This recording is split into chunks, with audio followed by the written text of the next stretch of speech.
الله أكبر الله أكبر الله أكبر الله أكبر الله أكبر الله أكبر الله أكبر كبيرا والحمد لله كثيرا وسبحان الله وبحمده بكرة وأصيلا. الحمد لله الذي علم بالقلم علم الإنسان ما لم يعلم، والصلاة والسلام على أشراف البشر نبينا محمد صلى الله عليه وعلى آله وأصحابه ومن تبعهم بإحسان إلى يوم الدين. أما بعد، ama baada ya kumshukuru Allah tabaraka wa taala na kutaka ziada za rehma zimwendee kipenzi chetu nabii wetu Muhammad sallallahu alayhi wasallama. Enyi ndugu zangu watukufu Waislamu,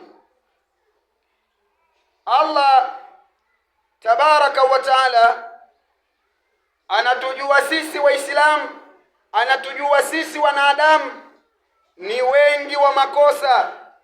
Ndiyo maana akatuletea mwezi ambao unaweza ukatusafisha na kututwaharisha. Na wengi wetu hapa tumeingia katika kutubu katika madhambi ambayo tulokuwa tukiyafanya kumfanyia yeye Allah tabaraka wa taala. Ndugu yangu Muislamu, kutubu, toba ambayo Allah anayoitaka ni mtu kuazimia kabisa kuacha yale madhambi. Yani wewe kwanza ujutie lile dhambi ulilofanya, pili uje uadhimie kutokurudia tena kufanya makosa yale, lakini tatu na uazimie kutokurudia tena kosa lile milele na milele. Kama tulikubali ndani ya mwezi mtukufu wa Ramadhani ni haram kusema uongo, ni haram kunywa pombe, ni haram kutukanana, basi tunatakiwa kama tulitubu kweli mbele ya Allah, tunatakiwa tuishi katika maisha hayo, katika maisha yetu milele na milele.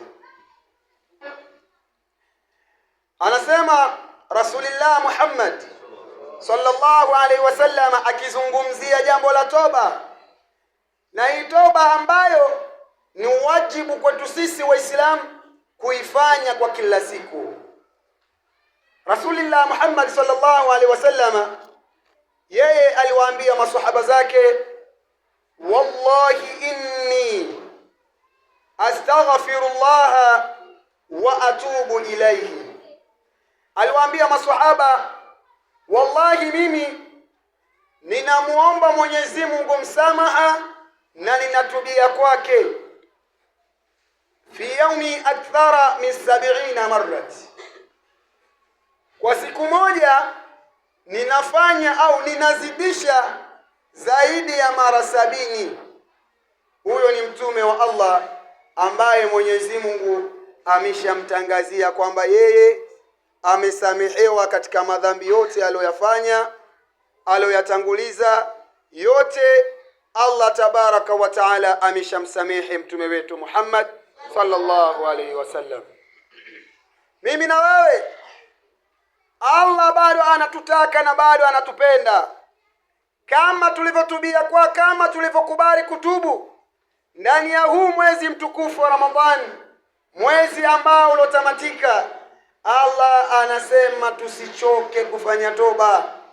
Anasema astaghfiru rabbakum, muombeni msamaha Mola wenu, thumma atubu ilayhi, kisha mtubie kwake. Kwa sababu sisi wanadamu tumekuwa na makosa mengi ya kumfanyia Allah kwa kila siku. Allah anatujua udhaifu wetu, Allah anatujua kasoro zetu. Ndiyo maana Allah tabaraka wa taala anatutaka sisi tuwe ni wenye kumwomba msamaha katika kila siku. Na kumalizia, na siku ya leo, haya ni miongoni mwa watu au ni miongoni mwa mambo ambayo watu wengi tutaingia katika mtihani. Anasema Allah, ya ayyuhalladhina amanu la tulhikum amwalakum ولا أولادكم عن ذكر الله ومن يفعل ذلك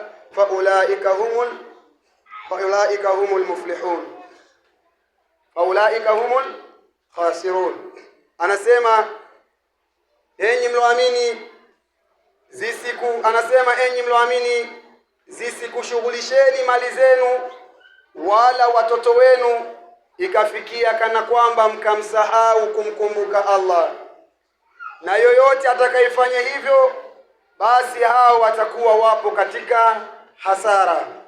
Ndugu zangu Waislamu, siku ya leo watoto wetu tusipokaa nao na kuwalea katika misingi iliyokuwa bora, tunaenda kupoteza, aidha tunapoteza kizazi, aidha tunapoteza jamii ambayo tunaitegemea kwa ajili ya kuja kutetea umma.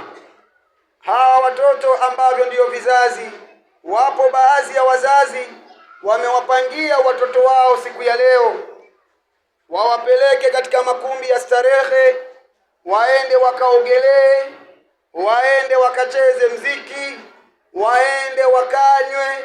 Siku ya leo ndiyo wazazi wengi wamepanga hivyo. Kule kwenye kwenda kuogelea, watoto wanakwenda kuogelea kule, wanakutana na dada zao, wanakutana na mama zao, wamevaa nguo za nusu uchi au wanakuwa wapo watupu. Mtoto wako unampeleka kwenda katika mahala hiyo, unamuonyesha kwamba mwanangu, haya ndio maisha unatakiwa uje uishi ukiwa mkubwa.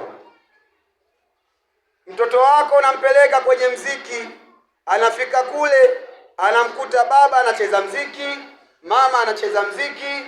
Akifika kule hana anachojifunza zaidi ya kwamba mama alikuwa anacheza hivi, baba anacheza hivi. Kesho mtoto akikuwa, ukimwambia swala la ibada, nafsi yake na moyo wake utakuwa na kimuhemuhe cha kuwahi kutoka msikitini, aidha hata kukataa kwenda msikitini. Kizazi jeuri umekitengeneza wewe mwenyewe, na jamii ya siku hizi inaenda inaharibika, hususani leo hii kwa vijana. Utasikia kuna vijana wanajiita sijui 46 sijui 45, na kuna watoto wadogo mpaka darasani wanakuja, mtoto anajiita mimi 40 ngapi. Mpaka msikitini wapo tunasikiliza vijana wanaenda wanajiita namba 40 sijui ngapi. Hivyo ndivyo vizazi tunavyovitengeneza. Tutambue hii hasara tunayoitengeneza miaka ya mbeleni ndiyo maisha ambayo tutakuja kupata hasara. Mtume anasema idha amata ibn adam inqata amaluhu illa min thalathati, anapofariki mwanadamu matendo yake yote yanakatika isipokuwa matendo matatu. La kwanza sadaqatul jari'a, la kwanza ni sadaka yenye kuendelea. Na sisi kama mlivyoona sadaqatul jari'a tulikuwa tukiifanya hapa, kulinganiana ujenzi wa choo. Walillahi alhamdu, wapo waislamu walotoa tofari 1 2 3. Kuna waislamu walokuja kutushika mkono, walillahi alhamdu, kwa ajili ya kukamilisha choo hiko. Hizi ndio sadaqatul jari'a.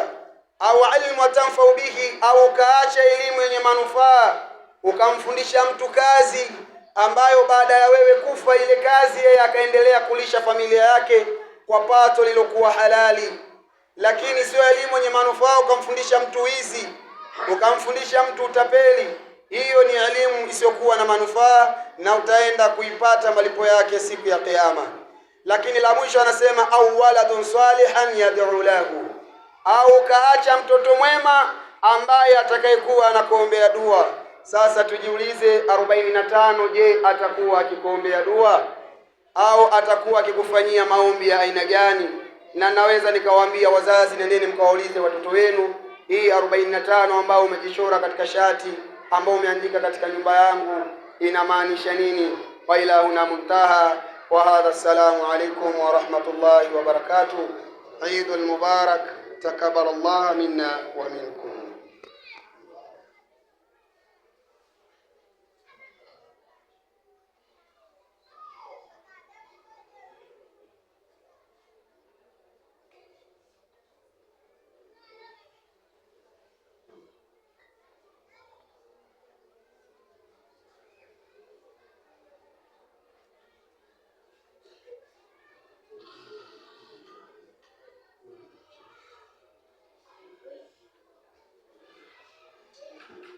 Assalamu alaikum wa rahmatullahi ta'ala wa barakatuh.